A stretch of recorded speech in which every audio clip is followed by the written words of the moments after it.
The Spaniards tried to place all the different parts of the Philippines under their rule. But some brave groups fought them off and did not let the Spaniards conquer them. The Igorots of the Cordillera region and the Moros of the southern part of the Philippines were among the native groups that fought the Spaniards and remained free.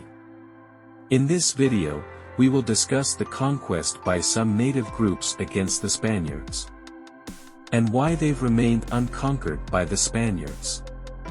Although the Spaniards were able to establish a colonial government in the Philippines, some native groups were able to protect their freedom and did not allow the Spaniards to conquer them. These were the Igorots of the Cordillera region and the Muslims of Mindanao. Number 1. The Igorots of the Cordillera region.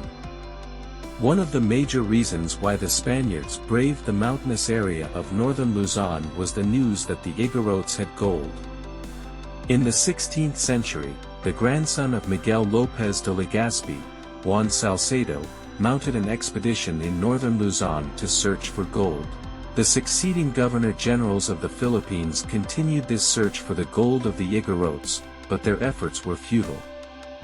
When Spain got involved in the 30-year war in Europe during the 17th century, they needed additional funds for their military operations. This may make the Spaniards want to get the gold from the Igorots even more.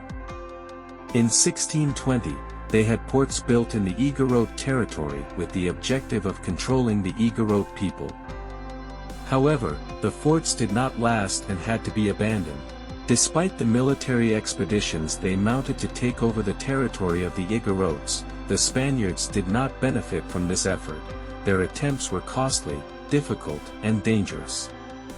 The Igorots bravely defended their territory until Spain wanted to get their hands on the gold. Aside from getting the gold, the Spaniards also wanted to convert the Igorots to Christianity. They sent religious missions to the mountains of the Cordillera. These failed. Some missionaries even perished during their missions. Although some Igorots were baptized, became Christians, and were sent to the plains, they eventually returned to the mountains and their native beliefs. In the 19th century, the Spaniards attacked the Cordillera again after the tobacco monopoly of the colonial government was affected by the illegal sale of tobacco by the Igorots. The decrease in revenue of the colonial government from the tobacco monopoly because of its illegal selling pushed the government to establish the Comandancia del País de Igorots.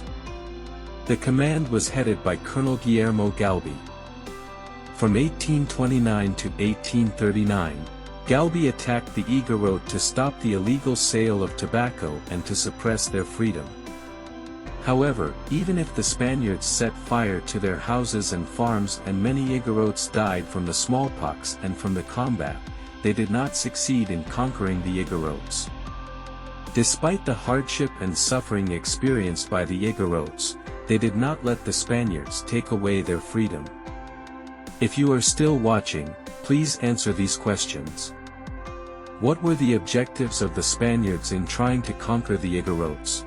Why were the Igorots successful in stopping the Spaniards from conquering them? Stay tuned for part 2 about the Moros in southern part of the Philippines.